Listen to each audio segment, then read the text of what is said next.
UPSC prep lab, आपकी तैयारी हमारी जिम्मेदारी। Hello friends, my name is Pavneet and मैं यूपीएससी प्रेप लैब पे आपका स्वागत है। और मैं यहाँ पर आपको करंट अफेयर्स की आज पहली क्लास लेने आया हूँ आपके साथ। हर संडे करंट अफेयर्स का एक लेक्चर आपको मैं दूंगा। आज करंट अफेयर्स का जो टॉपिक हम लोग डिस्कस करेंगे वो एक बड़ा इंपॉर्टेंट टॉपिक था जो इस वीक हुआ। और अभी आपने देखा कि नेपाल के अंदर जो नेपाल के new prime minister Balendra Shah बने हैं, he has taken over the oath. तो बलेंद्र शाह के न्यू पीएम बनने से बेसिकली यहाँ पर इशू ये आता है कि इंडिया और नेपाल के रिलेशंस का अब क्या एक फ्यूचर डायरेक्शन रहेगा। देखिए, इंडिया नेपाल रिलेशन में आपको एक चीज़ सबसे इम्पोर्टेंटली याद रखनी है। वो ये है कि इंडिया और नेपाल के जो रिलेशंस थे वो हमेशा से, पहली बात तो, इस तरीके के डिजाइंड थे कि यहाँ पर दोनों के बीच में एक कल्चरल कनेक्ट था। इस कल्चरल कनेक्ट के अंदर सबसे इंपॉर्टेंट ये है कि जो पीपल टू पीपल टाइज हैं, वो पीपल टू पीपल टाइज भी हमेशा से एक डोमिनेंट फीचर रिलेशनशिप का रहे हैं। और ये डोमिनेंट फीचर इस तरीके से रहे हैं कि ये पीपल टू पीपल टाइज ने सिर्फ कल्चरल कनेक्ट ही नहीं इस्टेब्लिश किया, बल्कि इसके साथ साथ सबसे इम्पोर्टेंटली दोनों देशों के बीच के जो बेसिकली कल्चरल डायनेमिक्स होते हैं, उन कल्चरल डायनेमिक्स को भी इन्होंने शेप किया है। कल्चरल डायनेमिक्स का मतलब यहाँ पर ये होता है कि कोई भी दो देश एक ऐसी वैल्यू का प्रयोग करते हैं जिस वैल्यू का नाम होता है कल्चर, और उस कल्चर वैल्यू से बेसिकली दोनों देश एक सॉफ्ट पावर डायमेंशन को एक्सप्लोर कर पाते हैं। तो कल्चर यहाँ पर इंडिया नेपाल रिलेशंस के बीच में पीपल टू पीपल टाइज जो है, ये हमेशा से एक सॉफ्ट पावर टूल रहा है।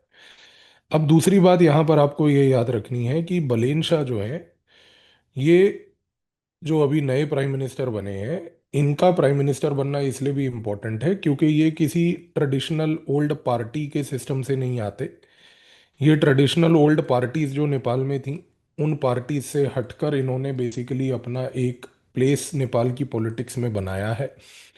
ये बलेंशा जो है, राष्ट्र स्वतंत्र पार्टी नाम की एक पार्टी है, उस पार्टी को बिलोंग करते हैं। और ये क्यों मैटर करता है, आप इस चीज को समझो, क्योंकि जो नेपाल की ट्रेडिशनल ओल्ड पार्टीज थी वो आइडियोलॉजिकल पार्टीज थी। आइडियोलॉजिकल पार्टीज होने के नाम पर क्या होता था कि उनकी जो आइडियोलॉजिकल पोजीशनिंग होती थी वो हमेशा या तो प्रो इंडिया होती थी, और या फिर वो बेसिकली प्रो चाइना होती थी। तो ओल्ड पार्टीज जो थी नेपाल के अंदर प्रायर टू बलेन Shah becoming the prime minister, वो या तो प्रो इंडिया या प्रो चाइना ओरिएंटेशन वाली ज्यादातर होती थी, क्योंकि उन सब का एक आइडियोलॉजिकल बेस होता था।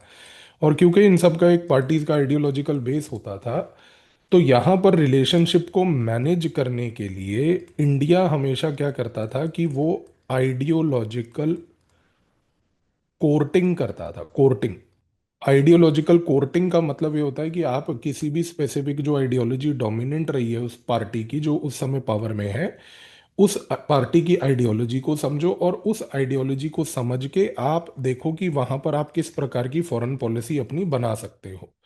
तो नेपाल में कभी वहां पर कम्युनिस्ट का राज होता था, कभी नेपाल में कम्युनिस्ट के साथ साथ जो है नेपाली कांग्रेस का राज होता था।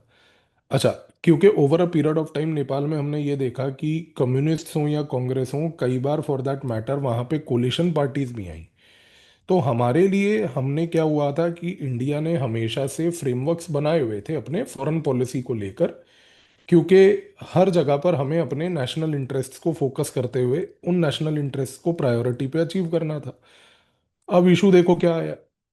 इशू ये आया कि नेपाल में जब से लास्ट ईयर 2025 में एक जेंजी प्रोटेस्ट हुआ, और इस प्रोटेस्ट के बाद जब से वहां पर जो पॉलिटिकल ऑर्डर था, उस पॉलिटिकल ऑर्डर में एक शिफ्ट आया। वो शिफ्ट इस प्रकार का आया कि नेपाल के जेंजी प्रोटेस्ट के बाद जितनी भी नेपाल की जो पॉपुलेशन थी, उस पॉपुलेशन ने अब एक परफॉर्मेटिव पॉलिटिक्स, ये एक इंपॉर्टेंट कॉन्सेप्ट है पॉलिटी के पॉइंट ऑफ व्यू से भी, परफॉर्मेटिव पॉलिटिक्स के ऊपर फोकस करने की एक मांग रखी।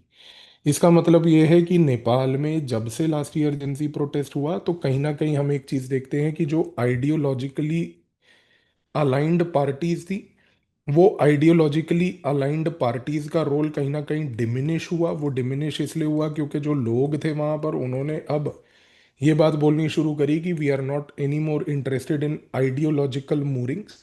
हमें अब चाहिए फोकस परफॉर्मेटिव पॉलिटिक्स पे, यानी कि हमें चाहिए फोकस हेल्थ पे, हमें चाहिए फोकस एजुकेशन पे, हमें चाहिए फोकस जॉब्स पे। तो जब ये लास्ट ईयर का जेंजी प्रोटेस्ट ने पूरे नेपाल के अंदर एक पॉलिटिकल डायनेमिक्स को शिफ्ट किया, जिसमें आइडियोलॉजिकल और आइडियोलॉजिकली अलाइंड पार्टी से निकलकर एक परफॉर्मेटिव पॉलिटिक्स की एक थीम वहां पर जेंजी प्रोटेस्ट में दिखी। इस परफॉर्मेटिव पॉलिटिक्स की थीम को राष्ट्रीय स्वतंत्र पार्टी आरएसपी, इस पार्टी का नाम याद रखेंगे एग्जाम के पर्सपेक्टिव से भी, इस पार्टी ने इस थॉट को कैप्चर किया।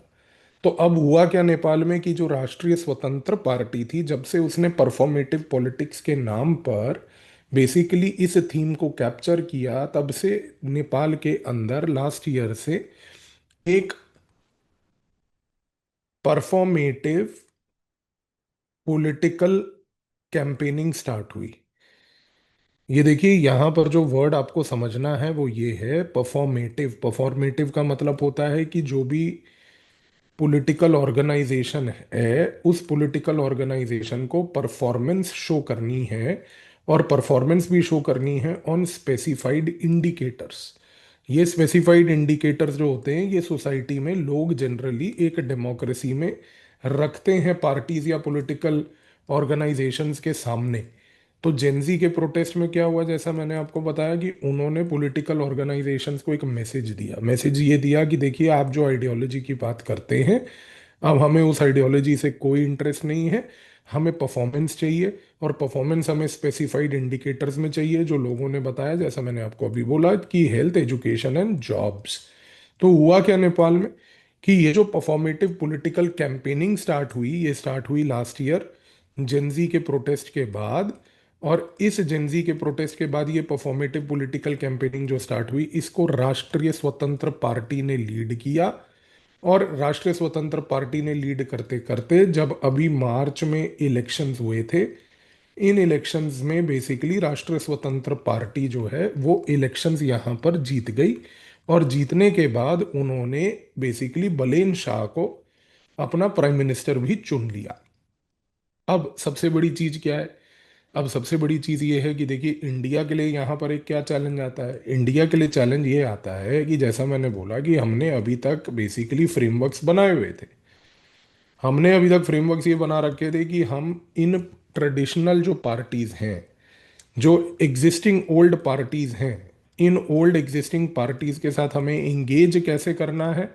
हमने वो फ्रेमवर्क्स तो बना लिए थे कि भाई कांग्रेस की सरकार, नेपाली कांग्रेस आएगी या कम्युनिस्ट आएंगे तो हम उनसे कैसे इंगेज करेंगे। लेकिन यहाँ पर अब क्योंकि एक परफॉर्मेटिव पॉलिटिक्स वाली पार्टी आई है, तो इंडिया ने अब अपनी अप्रोच भी बदली है। कैसे बदली है कि इंडिया को अब ये पता है कि राष्ट्रीय स्वतंत्र पार्टी जो है, अब उसका देखिए ध्यान से कि फोकस होगा पब्लिक सर्विस डिलीवरी पे। क्यों होगा? क्योंकि अभी आपको मैंने समझाया पूरा कि उसका पूरा कैंपेन रहा post Gen Z protest performative politics पे। अब अगर उसका फोकस रहेगा पब्लिक सर्विस डिलीवरी पे, तो यहाँ पर इंडिया को अब ये चीज़ समझ आने लगी है कि पहली बात, राष्ट्रीय स्वतंत्र पार्टी के कॉन्टेक्स्ट में आइडियोलॉजी का रोल बहुत लिमिटेड होगा। इनफैक्ट राष्ट्रीय स्वतंत्र पार्टी ने तो कोई आइडियोलॉजी जैसे पुरानी पार्टीज थी उसकी तरह से कोई आर्टिकुलेट भी नहीं करी। राष्ट्रीय स्वतंत्र पार्टी ने तो बार बार एक ही चीज फोकस करी कि हम पब्लिक सर्विस डिलीवरी देंगे, लोगों को प्रोमिसेस किए। अब यहाँ पे इंडिया के लिए जो अपॉर्चुनिटी है वो ये है कि पहली बात, अब ध्यान दीजिए कि इंडिया के पास बलेन शाह से एंगेज करने के लिए क्या सबसे बड़ी अपॉर्चुनिटी है। अपॉर्चुनिटी हमारे लिए ये है कि यहाँ पर उसके साथ रिलेशन पहली बात तो ट्रांजैक्शनल होगा। यानी कि अब आप ये वर्ड सुनेंगे कि India Nepal are likely to move towards what is called as a transactional diplomacy. Transactional diplomacy का क्या मतलब हुआ यहाँ पर कि रिलेशनशिप जो है अब गिव एंड टेक टाइप का होगा। क्यों होगा? क्योंकि जाहिर सी बात है कि यहाँ पर कोई आइडियोलॉजिकल ओरिएंटेशन अभी नहीं है। और क्योंकि कोई आइडियोलॉजिकल ओरिएंटेशन नहीं है, तो ये बात तो बिल्कुल कहना गलत नहीं होगा कि रिलेशनशिप में अब एक गिव एंड टेक का हेल्दी बैलेंस होगा। तो ये एक हेल्दी बैलेंस जो होगा गिव एंड टेक का, ट्रांजैक्शनल रिलेशनशिप का, ये इसलिए भी हमारे लिए मैटर करता है क्योंकि यहाँ पर याद रखिए कि there is no baggage. There is no baggage का मतलब है कि जैसे हमने पुरानी पार्टीज के साथ एंगेज किया हुआ है। अब पहले क्या होता था, जब अगर इंडिया मान लीजिए नेपाली कांग्रेस के साथ एंगेज करती थी, तो उस समय नेपाल के अंदर जो कम्युनिस्ट थे वो कंप्लेन करते थे। कम्युनिस्ट कहते थे आप नेपाली कांग्रेस को इतना ज्यादा इंपॉर्टेंस क्यों दे रहे हो। फिर इंडिया जब कभी कम्युनिस्ट के साथ एंगेज करती थी तो फिर नेपाली कांग्रेस वाले चिल्लाते थे कि आप जो है कम्युनिस्ट को इतना ज्यादा क्यों इंपॉर्टेंस दे रहे हो। तो इसकी वजह से क्या हुआ था कि यहाँ पर इंडिया के पास एक बैगेज क्रिएट हो गया था। ये बैगेज हो गया था जिसको हम कहते हैं एक हिस्टोरिकल बैगेज। इसको हिस्टोरिकल बैगेज क्यों कहते हैं? इसको हिस्टोरिकल बैगेज इसलिए कहते हैं क्योंकि यहाँ पर फोकस क्या था कि आप किसी भी पार्टी के लिए भी कुछ करो, क्योंकि सबकी अलग अलग आइडियोलॉजी थी, तो उनको ये लगता था कि हमारी आइडियोलॉजी को प्रमोट करके दूसरी को डिमिनिश और दूसरी की प्रमोट करके हमारे को डिमिनिश किया जा रहा है। लेकिन राष्ट्र स्वतंत्र पार्टी एक न्यू पार्टी है। ये न्यू पार्टी होने के नाते पहली बात तो एक फ्रेश ओपनिंग है। दूसरी बात, ये पार्टी के अंदर किसी भी प्रकार की आइडियोलॉजी कम, और यहाँ पर क्या है, डिलीवरी पे ज़्यादा फोकस है। और क्योंकि यहाँ पर अगर डिलीवरी पे ज़्यादा फोकस है तो ये कहना भी गलत नहीं होगा कि इस कॉन्टेक्स्ट में इंडिया के पास कोई बैगेज नहीं है, क्योंकि देखो एक नई पार्टी है, तो नई party means new chapter new beginning. दूसरी बात क्या है कि यहाँ पर क्योंकि फोकस आइडियोलॉजी पे कम डिलीवरी पे ज़्यादा है, तो इंडिया ट्रांजैक्शनल रिलेशनशिप रखने की कोशिश करेगी। लेकिन इंडिया को अब एक चीज़ तीसरी ये भी पता है कि बलेन शाह के केस में वो चाइना के साथ भी एंगेज करेगा ही करेगा। तो यहाँ पर इंडिया को जो चीज़ सिर्फ केयरफुली ऑब्जर्व करनी है, वो ऑब्जर्व यहाँ पर केवल ये करना है कि बेसिकली इंडिया और चाइना को नेपाल बैलेंस आउट कैसे करता है, यानी कि बलेंशा बैलेंस आउट कैसे करता है। और वो इसलिए भी मैटर करता है क्योंकि देखिए चाइना के अपने इंटरेस्ट्स हैं नेपाल के अंदर, इंडिया के अपने इंटरेस्ट्स हैं नेपाल के अंदर। तो जाहिर सी बात है कि दोनों अपने अपने इंटरेस्ट्स को फुलफिल करने की कोशिश करेंगे। तो जब ये दोनों फुलफिल करने की कोशिश करेंगे तो इन दोनों के बीच में एक कंपटीशन होगा। अब ये कंपटीशन कहाँ पे हो रहा है? ये एक थर्ड टेरिटरी में हो रहा है। ये थर्ड टेरिटरी कौन सी है? ये नेपाल है। तो what is happening in Nepal? Nepal is becoming an area of competition between India and China. तो अगर नेपाल एक कॉम्पिटिटिव स्पेस बन रहा है, अगर मान लीजिए कि नेपाल एक कॉम्पिटिटिव स्पेस बन रहा है इंडिया और चाइना के बीच में, तो यहाँ पर इस कॉम्पिटिटिव स्पेस को बैलेंस करने का टास्क किसका है? ये टास्क है नेपाल के प्राइम मिनिस्टर बलेन शाह का। तो जहां तक इंडिया को अभी लगता है, वो यही लगता है कि क्योंकि जैसे हमारा यहाँ पर अभी इस मोमेंट पर राष्ट्रीय स्वतंत्र पार्टी के साथ किसी प्रकार का कोई बैगेज नहीं है, उसी तरीके से हमें ये भी पता है कि चाइना का भी राष्ट्रीय स्वतंत्र पार्टी के साथ कोई बैगेज नहीं है। तो यहाँ पर अब आप एक चीज और ऑब्जर्व कीजिए कि जैसे पहले नेपाली कांग्रेस और कम्युनिस्ट होते थे, तो नेपाली कांग्रेस हो गई और नेपाल के कम्युनिस्ट्स हो गए। पहले अगर इंडिया इनके साथ एंगेज करती थी तो ये कहना तो गलत नहीं होगा कि ऑब्वियसली चाइना भी इनके साथ एंगेज करती थी। अगर इंडिया का एक बैगेज क्रिएट हुआ तो ये कहना गलत नहीं होगा कि चाइना का भी एक बैगेज क्रिएट हुआ। तो ये दोनों के पास एक एक हिस्टोरिकल बैगेज था। अब आप दूसरी चीज को देखिए कि यहां पर इंडिया प्लस चाइना के लिए राष्ट्र स्वतंत्र पार्टी के साथ एंगेज करने के लिए देर इज नो बैगेज। अब ये नो बैगेज जो है ये दो तरीके से मैनिफेस्ट हो सकता है। पहला मैनिफेस्टेशन इसका ये हो सकता है कि भाई दोनों कंट्रीज एक दूसरे के साथ कोऑपरेट करके नेपाल को एक टेम्पलेट बनाए। और ये इसलिए भी इंपॉर्टेंट है क्योंकि आज जब आप वर्ल्ड की परिस्थिति देख रहे हो कि वर्ल्ड में एक जगह पर यूएस का यूनिलैटरलिज्म चल रहा है। यूनिलैटरलिज्म का मतलब है अपना सिंगल दबदबा चलाने की कोशिश कर रहा है।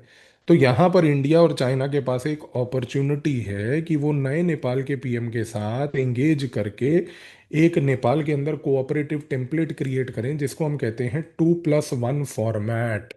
इसको हम 2+1 फॉर्मेट क्यों कहते हैं? क्योंकि ये टू कंट्रीज कौन है? इंडिया प्लस चाइना, वन कौन है? नेपाल। तो India plus China and Nepal, इस तरीके का एक 2+1 फॉर्मेट यहाँ पर आ सकता है। अब सबसे बड़ी चीज देखिए, ये तो एक प्रोबेबिलिटी है कि क्योंकि दोनों के पास अब कोई बैगेज नहीं है राष्ट्र स्वतंत्र पार्टी से एंगेज करने का। राष्ट्र स्वतंत्र पार्टी जो है एक पब्लिक सर्विस डिलीवरी वाली पार्टी है। तो क्यों ना दोनों के दोनों देश कॉम्पीट करने के बजाय कोऑपरेट करें नेपाल में। So this is one way of looking at it. दूसरा, हम ये भी कहते हैं कि एक प्रोबेबिलिटी ये भी हो सकती है कि इंडिया और चाइना के बीच में, जैसा मैंने अभी आपको बोला, कि नेपाल में कंपटीशन बरकरार रहेगा अपने अपने इंटरेस्ट्स को अचीव करने के लिए, और इन इंटरेस्ट्स को फिर करना होगा बैलेंस आउट, और ये बैलेंसिंग का काम करना होगा नेपाल के पीएम को। बट क्योंकि आज की डेट में वर्ल्ड की परिस्थिति ऐसी है, और इस वर्ल्ड की परिस्थिति में ये कहना गलत नहीं होगा कि क्योंकि यहाँ पर अमेरिका का यूनिलैटरलिज्म चल रहा है, तो इस यूनिलैटरलिज्म के टाइम पर एक cooperative framework is likely to become more important than a competitive framework. ये पॉइंट याद रखिएगा, मेंस एग्जाम में भी क्वेश्चन इस नजरिए का आएगा कि cooperative framework is more likely, कि अगर इंडिया चाइना नेपाल में कोऑपरेट करते हैं एक दूसरे से, तो वो वर्ल्ड के सामने एक टेम्पलेट क्रिएट कर पाएंगे कि देखिए, जब वर्ल्ड में लड़ाइयाँ हो रही हैं और यूनिलैटरलिज्म हो रहा है, तो यहाँ पर दो बड़े जायंट्स, रादर देन एक दूसरे को काटने के और एक दूसरे को compete करने के बजाय, एक दूसरे के साथ कोऑपरेट करके एक थर्ड टेरिटरी में डेवलपमेंट कर रहे हैं। और अगर ये चीज हुई, ये वाला पॉइंट हुआ कि दोनों देशों ने एक दूसरे के साथ कोऑपरेट किया, तो इसका एक कॉन्सिक्वेंस ये मत भूलिएगा कि ये भी होगा कि इससे एक पॉजिटिव इम्पैक्ट इंडिया और चाइना के बायलैटरल रिलेशन पे भी आएगा। और जिस दिन इंडिया और चाइना के बायलैटरल रिलेशन में भी एक पॉजिटिविटी आएगी, ये कहना गलत नहीं होगा कि इसकी वजह से पूरे के पूरे साउथ एशिया में भी स्टेबिलिटी आएगी। So let's see. अब नेपाल के न्यू प्राइम मिनिस्टर आ गए हैं, आपके सामने एक पिक्चर मैंने पूरी पेश कर दी कि इस प्राइम मिनिस्टर के सामने क्या क्या चैलेंजेस हैं, इंडिया इस प्राइम मिनिस्टर को कैसे देख रहा है, इंडिया ने अब इस प्राइम मिनिस्टर के साथ इस प्राइम मिनिस्टर की चाइना पॉलिसी को कैसे देखना है, और क्या इंडिया और चाइना मिलके यहाँ पर एक पॉजिटिव टेम्पलेट क्रिएट कर सकते हैं या नहीं कर सकते। That is something that we will observe. So this was one of the very important developments of the week. ये अब आपको जो मैंने इशू यहाँ पर समझा दिया एक करंट ओरिएंटेशन से। अब इस इशू को लेकर कोई भी अगर न्यूज़पेपर में आर्टिकल्स आते हैं, खास करके इंडिया और नेपाल के इस पर्टिकुलर एस्पेक्ट को देखते हुए कि वो न्यू प्राइम मिनिस्टर से अब यहाँ पर कैसे हम लोग डील करेंगे, तो ये थॉट प्रोसेस अब आपको एक प्रकार की क्लैरिटी देगा। मैं आपको मिलूंगा अब दोबारा से नेक्स्ट संडे, और नेक्स्ट संडे को आपको वीडियो दूंगा दोबारा से नेक्स्ट इंपॉर्टेंट वीक के करंट अफेयर की। मीनवाइल इंटरनेशनल रिलेशंस फंडामेंटल्स की सीरीज 2027 के एग्जाम के एस्पिरेंट्स वालों के लिए चल रही है, उसको आप फॉलो करते रहिएगा और चैनल को सब्सक्राइब